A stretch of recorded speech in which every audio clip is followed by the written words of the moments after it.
the name of our Lord Jesus Christ. Salimuni katika jina la Bwana wetu Yesu Kristo. Thank you for coming this evening. Asanteni kufika jioni ya leo. I appreciate your coming. Ninashukuru kwa uwepo wenu. And those who are maybe following us outside this church, you are also welcome. Wale wanaotufuatilia nje ya ukumbi huu mnakaribishwa pia. We have pursued our God very careful from the time he decided to become a family God. Tumemfuatilia Mungu wetu kwa ukaribu tangu alipoamua kuwa Mungu wa kaya. Now with the invasion of Canaan, we have a God who is now a national God. Sasa katika uvamizi wa nchi ya Kanaani tuna Mungu ambaye anakuwa Mungu wa kitaifa. And he will insist that you are my people and I am your God. Na atasisitiza kuwa yeye ni Mungu wetu na sisi ni watu wake. Actually, that is a refrain. Wherever he talks, he says, I am your God. Hicho ndicho kiitikio chake popote anaponena yeye ni Mungu wenu. And he is reminding the whole world that he is the creator. Na anakumbusha ulimwengu wote kwamba yeye ndiye muumbaji. Other gods are just usurpers. Miungu mingine ni wanaopita tu. But he is the creator. Lakini yeye ndiye muumba. And this world belongs to him. Na dunia hii ni mali yake. And he has a bigger plan for this very planet, Na ana mpango mkubwa zaidi kwa sayari hii, which no any other God does have. ambaye hakuna Mungu mwingine awaye yote aliye nao. And is calling upon all the people to listen. Hivyo anaita watu wote wasikilize. And he will first of all deal with Israel as his people. Na wa kwanza atashughulika na Israeli kama watu wake. God is remaining with one more step, Mungu anabakiza hatua moja ya ziada, so that he can be able to implement his plan for salvation. ili kuweza kutekeleza mpango wake wa wokovu. And that is precisely what Israel didn't know. Na hicho ndicho mahususi Israeli hawakutambua. Since they were always told that they were the chosen people, Kwa sababu daima walikuwa wakiambiwa ninyi ni watu wateule. they thought God is ending there. Walifikiri Mungu anaishia hapo. But you know, God's arrangements cannot be frustrated by human beings. Lakini unajua mipango ya Mungu haiwezi kuvurugwa na wanadamu. Israel will have to swallow a very bitter pill Inabidi Israeli wameze kidonge kichungu sana when it will dawn on them that God is out for hegemony. itakapowapambazukia kwamba Mungu anataka kuwa Mungu wa wote. He is making a step to go to become a universal God. Yeye anapiga hatua kwenda kuwa Mungu wa dunia yote. But before that big step comes our way, Lakini kabla hiyo hatua kubwa kutokea, we have to examine the national God and his dealings with his people. lazima tumchunguze huyu Mungu wa kitaifa na anavyoshughulika na watu wake. He had a very long way to go in terms of organizing his people. Alikuwa na safari ndefu katika kuwapanga hawa watu wake. It was not easy. Haikuwa rahisi. When they entered Canaan, Walipoingia Kanaani, they didn't have any centralized government whatsoever. hawakuwa na serikali yenye utawala mmoja. They didn't have no army. Hawakuwa na jeshi lolote. They didn't have no police. Hawakuwa na polisi. They didn't have any unity except tribes. Hawakuwa na chombo chochote cha umoja isipokuwa makabila. These tribes were only united under only God, who is Yahweh. Na makabila haya yalikuwa yamefungamanishwa pamoja chini ya Mungu mmoja pekee, Yahweh. And wherever there were any problems, Na popote palipojitokeza matatizo, God revealed himself through charisma. Mungu alijifunua mwenyewe kupitia uvuvio. And God is going to do that for over 250 years. Na Mungu anaenda kufanya hilo kwa zaidi ya miaka 250. The book of Judges Kitabu cha Waamuzi It is reflecting 250 years. Inaonyesha ni miaka 250. A time came when the society became mature. Wakati ulifika jamii sasa ikaanza kukua. Societies are not static. Jamii sio za kudumaa. That's how God made it to be.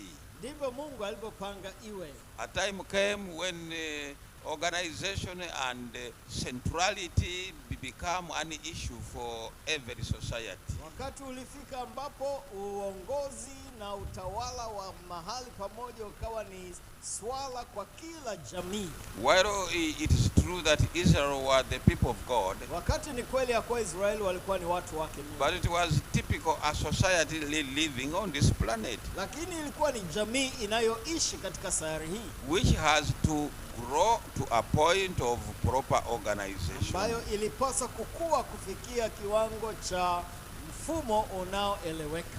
It might have been slow in developing that kind of attitude. Inaweza ikawa ilichukua muda mrefu kufikia kiwango hicho. But it was just a matter of time for such a kind of organization to occur. Lakini ilikuwa ni swala la muda tu hadi kufikia mfumo wa namna hiyo. But God is guiding his people in a way. Lakini Mungu anaongoza hawa watu kwa namna ambayo any organization they make, mfumo wowote ule wanaounda, must be in the context of faith. lazima uwe katika muktadha wa imani. Faith must always be guarded. Imani lazima ilindwe wakati wote.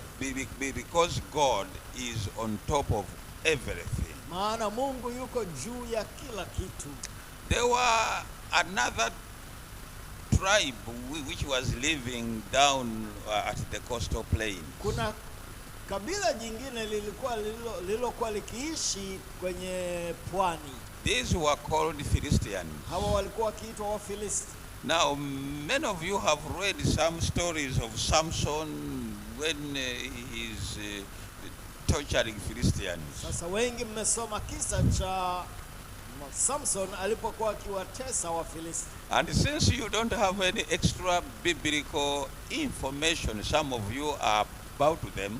Na kwa sababu huenda baadhi yenu hamna taarifa ya ziada kuwahusu hawa watu, You think they were simple disorganized kind of groups. unaweza ukafikiri walikuwa ni vikundi vilivyochangana vya watu. Philistines were very organized people. Wafilisti walikuwa ni watu waliokuwa wana utaratibu ulioeleweka. And they were Indo-European people. Na walikuwa ni watu wa mchanganyiko wa Kihindi na wa Kizungu. And who migrated from the Caucasian mountains. Ambao walikuwa wamehamia kutoka milima ya huko Uzunguni. They were very much organized both politically and economically. Walikuwa wamejipanga vizuri kiuchumi na kisiasa. They were the same elsewhere whom they were calling Phoenicians. Ni wale ambao sehemu nyingine walikuwa wakiitwa Wafoneki. They were the masters of the sea. Walikuwa wataalamu wa bahari. And they were big traders. Na walikuwa wafanyabiashara wakuu. And they were making a lot of money. Walikuwa wakitengeneza fedha nyingi sana. By the time Israel came in, wakati Waisraeli wanakuja kutokea, Wafilisti walikuwa wameshajizatiti kiutawala. That they had chariots. Walikuwa na magari ya farasi. And when you read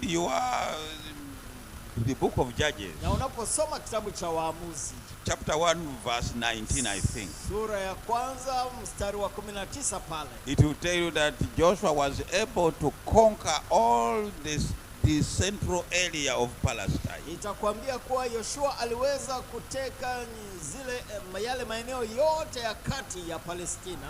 He was able to take the eastern part of Palestine. Na aliweza kuteka mashariki ya Palestina. But he wasn't able to take the coastal plain. Lakini alishindwa kuchukua yale maeneo ya pwani. And your Bible gives you a reason not to take the coastal plain. Biblia yako inakupa sababu ni kwa nini hakuweza kuteka haya maeneo ya pwani. And it says because these Philistines had iron chariots. Na ni kwa sababu anasema hawa Wafilisti walikuwa na magari ya farasi ya chuma. It doesn't mean that God could not finish those iron chariots. Haikumaanisha kwamba Mungu alishindwa kuteketeza hayo magari ya chuma. But in his economy of organizing Israel, he knew that they would need them.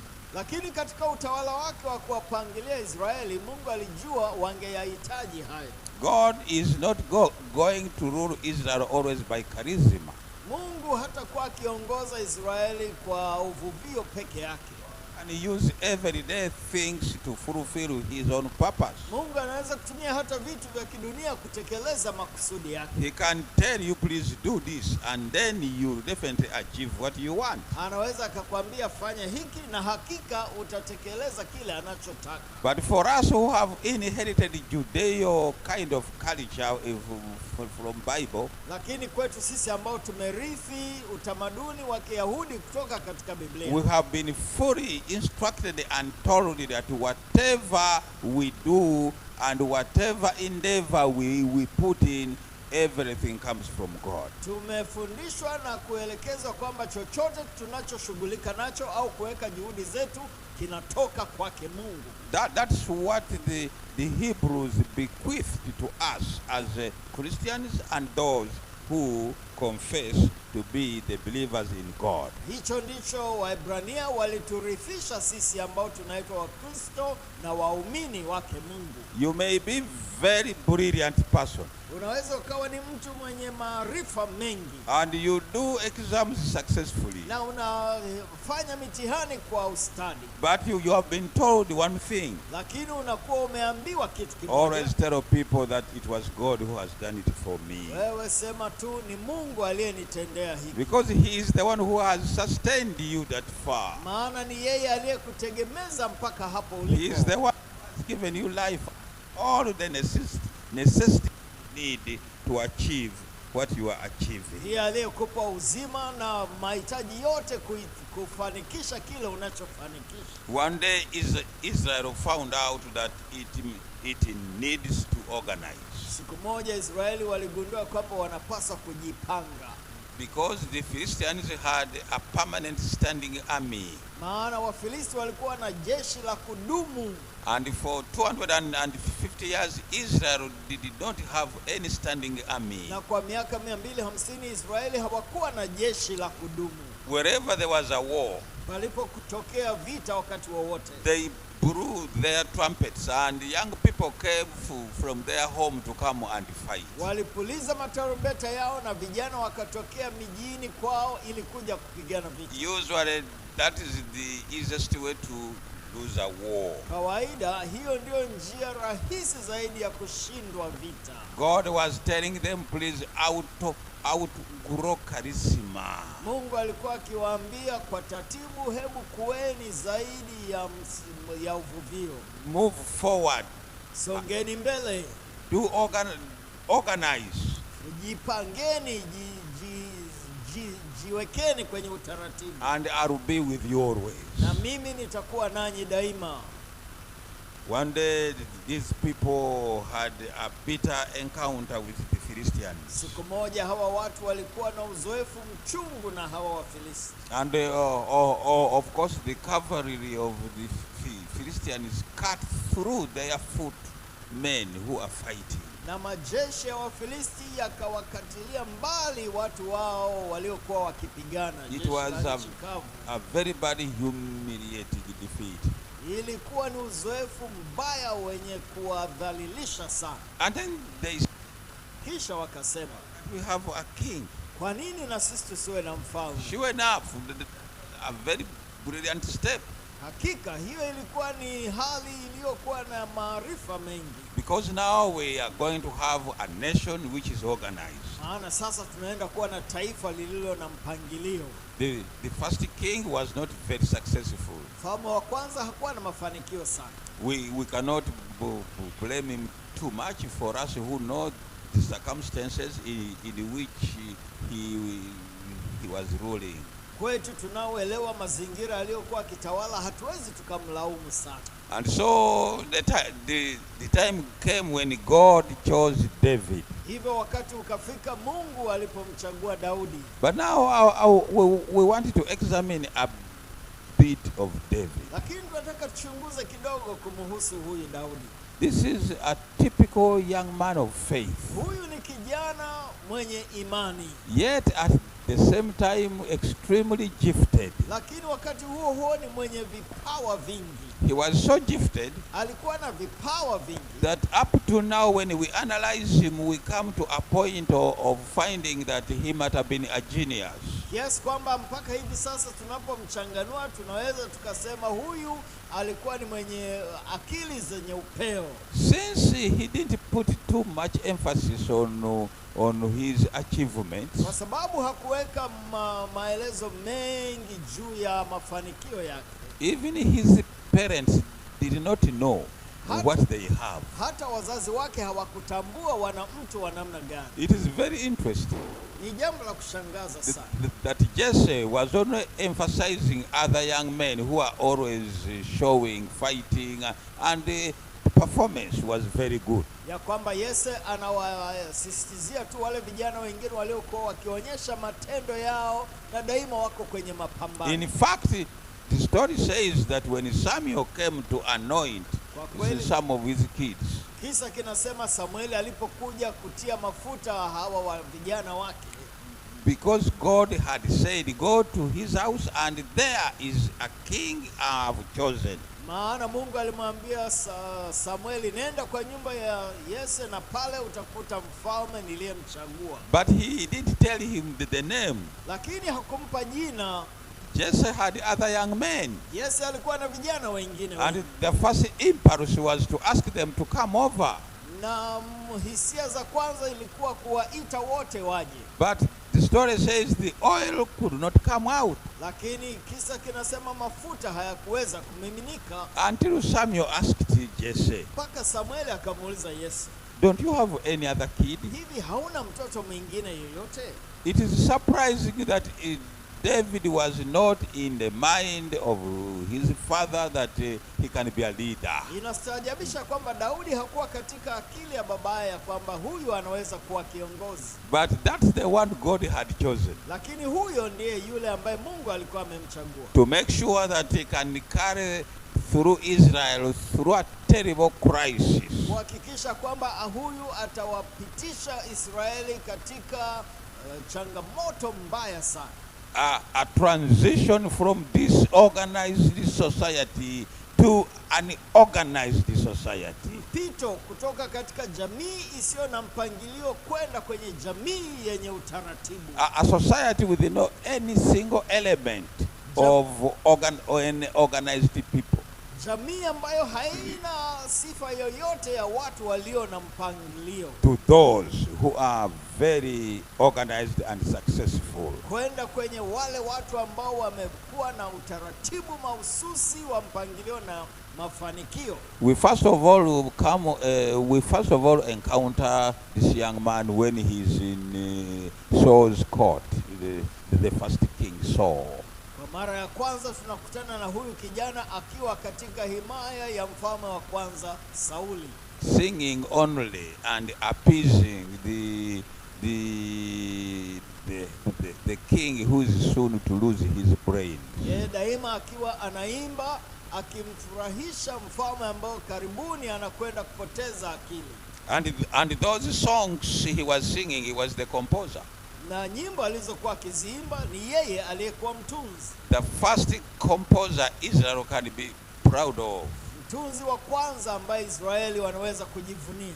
And it took a long time for people to discover who David was. Na ilichukua muda mrefu kwa watu kugundua Daudi ni mtu wa namna gani. Not until he would hit the Goliath and kill Goliath. Ni mpaka pale anapompiga na kumuua Goliati.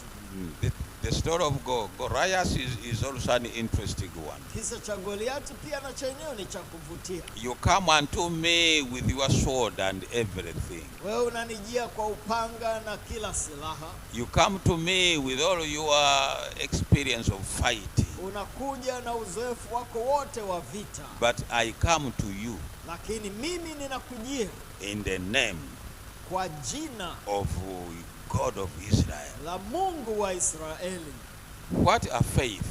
Imani ya namna gani? I'm coming to you Mimi naja kwako in faith kwa imani of the God of Israel. ya Mungu wa Israeli. You may not know who he was, Unaweza usimfahamu yeye ni nani, but you'll learn it bitterly today. lakini leo utajifunza hilo somo kwa uchungu, That in Israel there's a God. ya kwamba Israeli yupo Mungu. And then you wonder why other people hadn't said that yet.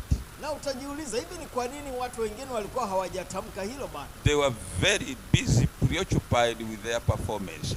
Wao walikuwa wanahangaikia kuangalia matendo yao. How are we performing? Hivi tunatendaje? How am I going forward? Hivi ninasongaje mbele? And when you don't get a positive answer, you become discouraged. Na usipopata jibu chanya unaanza kukatishwa tamaa. And also you can become disillusioned.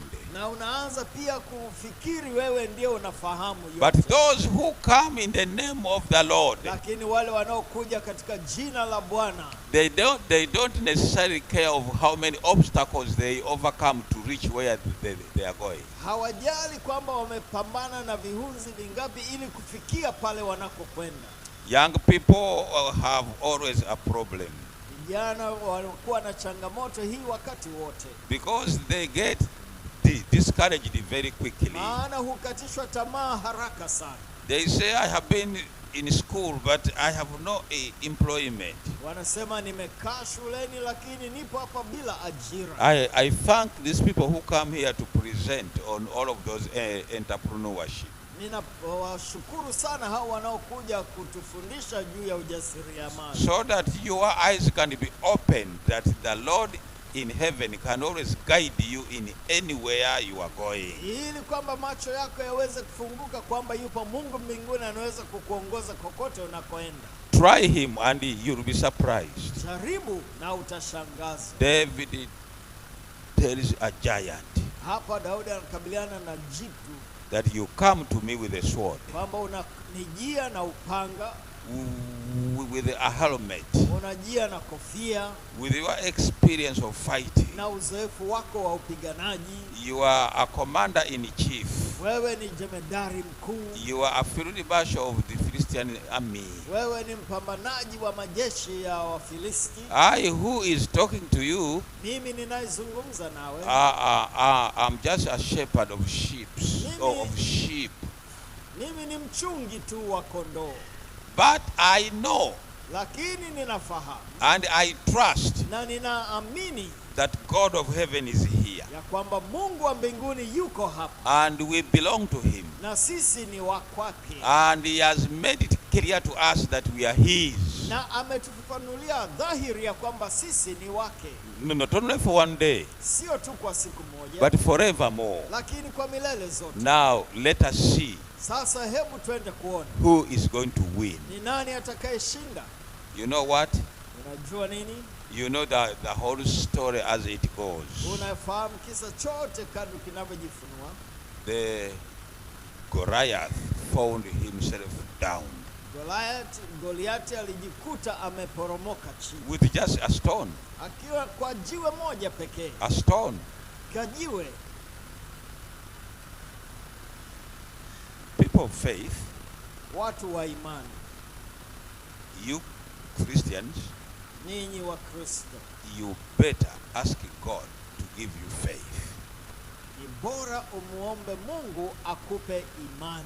First of all, your spiritual life will change. Kwanza kabisa maisha yako ya kiroho yatabadilika. It will be very easy for you. Itakuwa rahisi sana kwako. You will not be under pressure of anything. Hautakuwa unasongwa na msongo yoyote yale. It is not because problems will not come, Sio kwamba matatizo hayatakuja kwako, but you will know very well that there's a higher power. lakini utajua wazi kwamba kuna mamlaka ya juu zaidi. And that higher power will take care of any problem I encounter. Na mamlaka hiyo itashughulikia tatizo lolote nitakalokabiliana nalo. David was anointed to be a king of Israel. Daudi alimiminiwa mafuta kuwa mfalme wa Israeli. His story you know very well. Kisa chake unakifahamu vema. He was a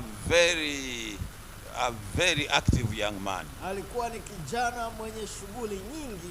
An innovator. Ni mvumbuzi. And he was the first guerrilla executive.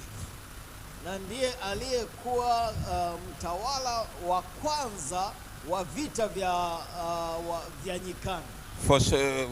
For some of us who come from Uganda, kwa baadhi yetu ambao tunatokea Uganda, we know so well what it means for people to go in the bush. Tunaelewa vizuri inamaanisha nini watu kuenda Here you people have no any idea yet. Hapa ninyi watu hamna wazo lolote bado. And pray very hard that it doesn't happen. Na ombeni sana isije ikawatokeeni. But for some of us we have undergone it for 5 good years.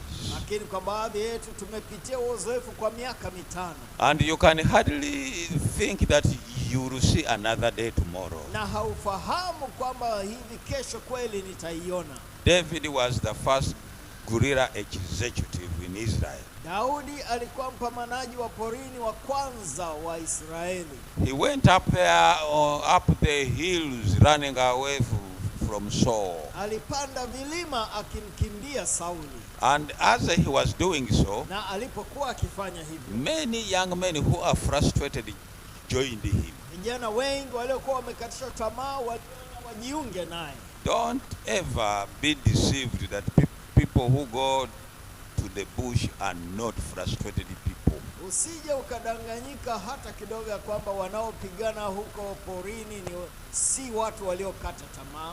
David received the disorganized and frustrated young people. Daudi alipokea vijana ambao walikuwa wamekata tamaa na kuchukizwa. They joined him up there. Walijiunga naye kule porini. When you go there and see where he was fighting from, ukienda pale na kutazama ni wapi alipokuwa akipigana vita yake, you wonder how they were climbing those rocks up there. Utajiuliza hivi waliwezaje kupanda majabali yale. Now they have put ladders for the tourists. Hivi siku hizi wameweka ngazi kwa ajili ya watalii. But by the time you reach up there, lakini unapokuwa umefika pale juu, you are so tired. Umechoka mno. But in those days there were no ladders. Lakini siku zile hapakuwepo na ngazi. And those young people were climbing those rocks as if it was just a normal road. Na miamba hii ilikuwa ikipandwa na hawa vijana, utafikiri ilikuwa ni barabara tu ya kawaida. Your story says, hadithi yako inasema that soon his camp swelled to 400 in number. Punde hii jamii, hili kundi lake wakafikia watu 400. Soon it went up to 600. Punde wakafika watu 600. Feeding them became a problem. Kuwalisha ikawa ni changamoto. One day God gave him an idea. Siku moja Mungu akampatia wazo. That over there at the coastal plain, ya kwamba pale kwenye zile pwani, there are Philistines. Kuna Wafilisti. Very advanced. Wameendelea sana. Fighters. Wapambanaji. And they have chariots. Na wana magari ya chuma. And if this Israel is going to grow and expand, na kama Israeli hii itakuwa na kupanuka, we have somehow to become specialized. Tunapaswa na sisi kwa namna fulani tuwe wataalamu. And so David goes to the Philistines. Kwa hivyo Daudi anaenda kwa Wafilisti. He says, can I sell my son to you? Anasema, je, ninaweza kuwapatia ni huduma yangu mimi? Becoming the first Jewish mercenary. Anakuwa Myahudi wa kwanza ambaye anauza ufundi wake wa kibishi. This is the first guerrilla executive. Sasa huyu unaona ni mpambanaji wa porini wa kwanza. And the first mercenary. na ni muuza ujuzi wake wa kivita wa kwanza. At first, Philistines looked at him with suspicion. Mara ya kwanza Wafilisti walimtazama kwa wasiwasi. But David instructed his would-be commander Joab. Lakini Daudi alikuwa amemwelekeza komanda wake wa baadaye anaitwa Yoabu, be very humble. kuwa mnyenyekevu sana. We are here to learn Tuko hapa kujifunza how to use chariots namna ya kutumia magari ya farasi, and how we can acquire chariots. na namna gani tunaweza kupata magari ya farasi. Please perfect your fight Tafadhali boresha upiganaji wako and be patient. na uwe mvumilivu. One of faith Moja ya vitu vya watu wenye imani is faith. ni imani. Where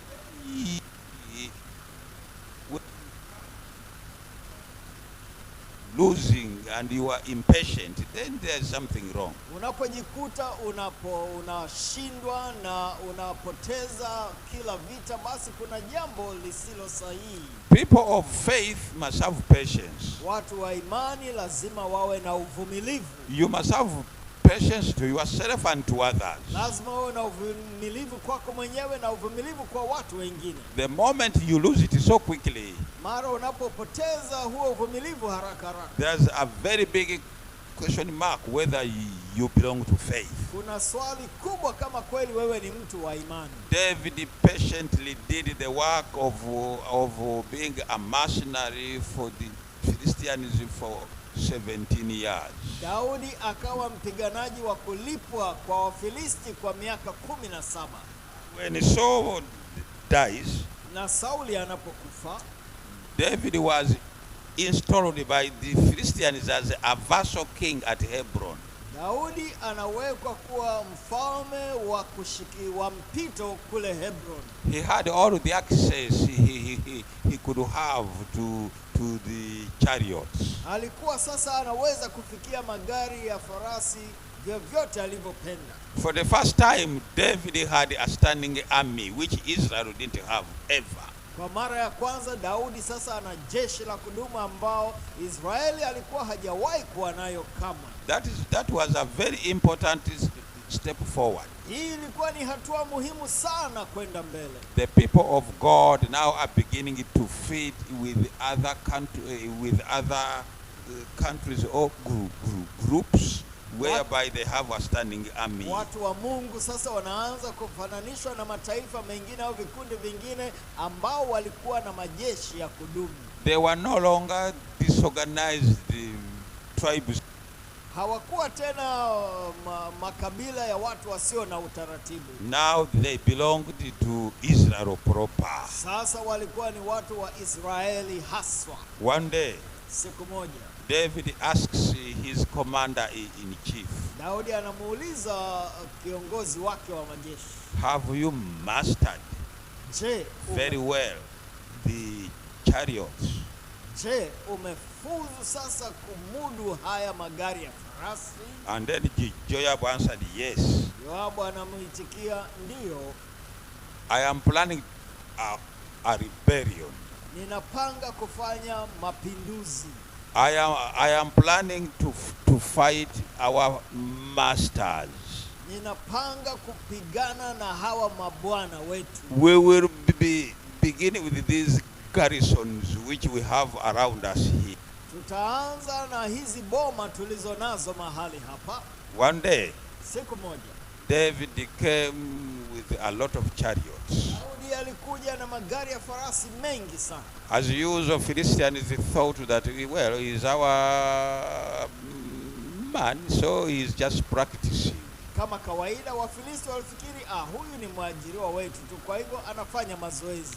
In the cover of darkness, katika giza la usiku, he started to hit all the garrisons one by one. Akaanza kuteka boma moja baada ya jingine. And he totally annihilated all of the Philistines in interior in Israel. Na akaangamiza Wafilisti wote waliokuwa huko ndani Israeli. By the time the news reaches the coastal plains of Gaza, hadi wakati taarifa zinafikia nyanda za pwani za Gaza, the Philistines could not believe their ears. Wafilisti hawakuweza kuamini masikio yao. They were wondering what has happened to their man. Walijiuliza nini kimetokea kwa mtu wao huyu. They too mobilized. Wao nao wakajipanga. And a very severe war between the Philistines and David took place. Na vita kali sana baina ya Wafilisti na Daudi ikatokea. It was extremely bloody. Ilikuwa ni vita ya kumwaga damu nyingi. But David was a military strategist. Lakini Daudi alikuwa ni mwana mikakati wa kivita. He totally uprooted the Philistines. Aliwang'oa Wafilisti kabisa. And they never became a threat again to Israel. Na kamwe hawakuwa tena tishio kwa Israeli. Both historians who are religious and non-religious wonder at the way David did it. Wanahistoria wa kidini na wasio wa kidini wanashangazwa na ni namna gani Daudi aliweza kufanya hilo. But David composed a song. Lakini Daudi akatunga wimbo. And this is one of the most important songs we have. Na huu ni moja ya wimbo wa pekee sana wa muhimu tulio nao. He praises Yahweh for the success. Anamsifu Yahweh kwa mafanikio hayo. I have told you that long story to realize how David faith he had in God. Nimekusimulia hadithi ndefu hivyo ili kukuonyesha imani aliyokuwa nayo Daudi. There's not even how his men fought. Yeye hataji hata mara moja jinsi watu wake walivyopigana. There was no of his thinking and his plan. Hasifu chochote katika upangaji na utaratibu wake. He didn't even allude to 17 years of learning with the Philistines. Wala hataji miaka 17 aliyoitumia akijifunza kutoka kwa Wafilisti. He only sang that today is the day of Yahweh. Yeye anaimba tu ya kwamba leo ni siku yake Yahweh. And he leads me where to go. Na yeye ananiongoza wapi niende. And he shows me where to turn. Na ananielekeza wapi nipinde. And through his power, na kupitia uweza wake, Israel has uprooted the Philistines. Israeli wamewang'oa Wafilisti. And then from that time on, Na kuanzia wakati huo, Philistines became his tributary. Wafilisti wakawa ni sehemu ya himaya yake. They did not stop there. Daudi hakuishia hapo. He immediately turned east, Anageukia upande wa mashariki mara moja, where there's an Armenian state of Syria. ambapo kuna hali ya kambi ya chuma. And then there was war between him and the east. Kisha kukawa na vita kati yake yeye na mashariki. He totally uprooted the Armenians of Syria. Aliweza kuangamiza kabisa Waarmeni wa nchi ya Washamu. And wherever he did it, he wrote a song. Na kila mara alipofanya ushindi alitunga wimbo. And every song he writes praises Yahweh and Yahweh alone. Na wimbo anaotunga unamsifu Yahweh na Yahweh peke yake. Then he turned his face down south. Kisha akaelekeza uso wake kuelekea kusini. And he totally uprooted all of those Moabites, named them up to the border with the Egypt of Aqaba.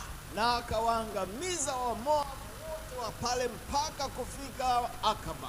Then he wrote a song Akaandika wimbo praising Yahweh and Yahweh alone. akimtukuza Yahweh na Yahweh pekee. You marvel when you read through these songs. Unashangaa unapopitia nyimbo hizi. I would have been tempted to say at least one verse that I did this.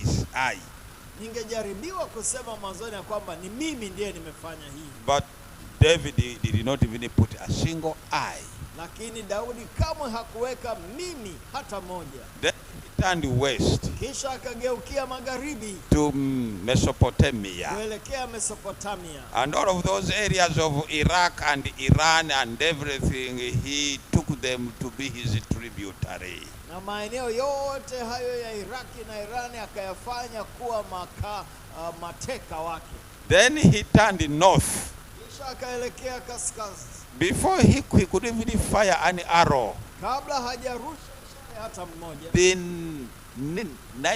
the Nabateans of up north sued for peace. akakutana na watu wale wa kaskazini, wao wakaomba iwe amani. Israel now is an empire. Israeli sasa imekuwa ni utawala wa dunia. The first empire only Israel. Utawala wa kwanza na wa pekee ambao Israeli ameshawahi kuuona. And it will never see any other. Na hautawahi kuona mwingine wa yote. That's why David's name is so pronounced in the Bible. Ndio maana jina la Daudi limekuwa la kutajwa sana katika Biblia.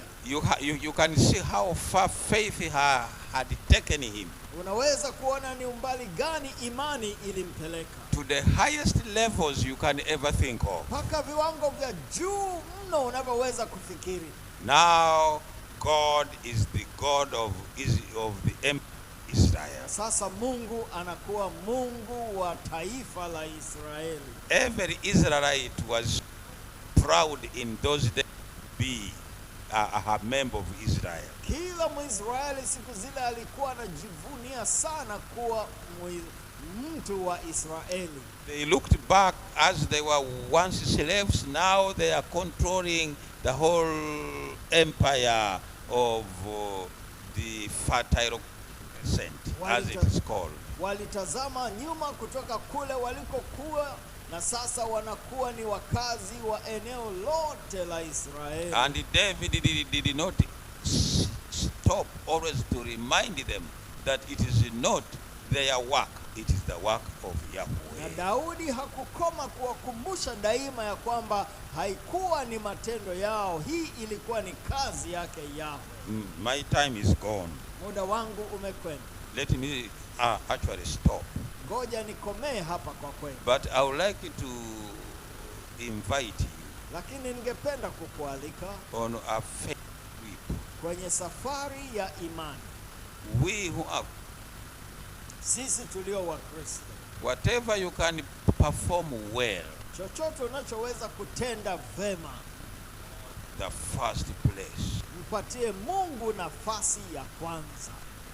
In any of your successes you have in life, Katika mafanikio yako yoyote ulionayo maishani, give God the first. mpatie Mungu nafasi ya kwanza. Whatever talent you may have in life, Talanta yoyote unayoweza kuwa nayo maishani, please give God the first place. tafadhali mweke Mungu nafasi ya kwanza. It will make difference in your lives. Italeta tofauti kuu maishani mwenu. You will cease to be an animal and you will become a human being. Utakoma kuwa mnyama na utabaki kuwa mwanadamu. Because even if we will go Maana hata tukifika mbinguni, independent, hazitakuwa kwa juhudi binafsi. we will all lean on Jesus. Daima tutakuwa tukimwegemea Yesu. We will lean on, Daima tutamwegemea Mungu. and that is precisely what makes a meaning in humanity. Na hicho ndicho kinacholeta maana katika ubinadamu. Let's bow our heads for a word of prayer. Tuinamishe nyuso tunapoomba. Our gracious and kind and heavenly Father, Baba yetu wa mbinguni mwenye huruma na upendo, talk to us this evening. asante kwa yale uliotunenea na jioni hii. Some of the stories of these giant faith people rejuvenate us. Baadhi ya hivi visa vya hawa majitu wa imani vinatutia nguvu. We look at them and why can't Tunawatazama na kujiuliza kwa nini hatuwezi kuwa kama wao. But Lord, it is very possible that each one of us can praise you and emulate you in every way and in every facet of our lives. Lakini inawezekana Bwana kwa kila mmoja wetu kukuakisi wewe na kufuatisha wewe maeneo yote ya maisha yetu. Let this be our experience from now and forevermore. Hebu hii iwe ni uzoefu wetu kuanzia sasa na milele yote. This is my humble name. Hili ni ombi langu la dhati katika jina la Yesu Kristo. Amen. Amina. Good night. Kuwa na jioni njema.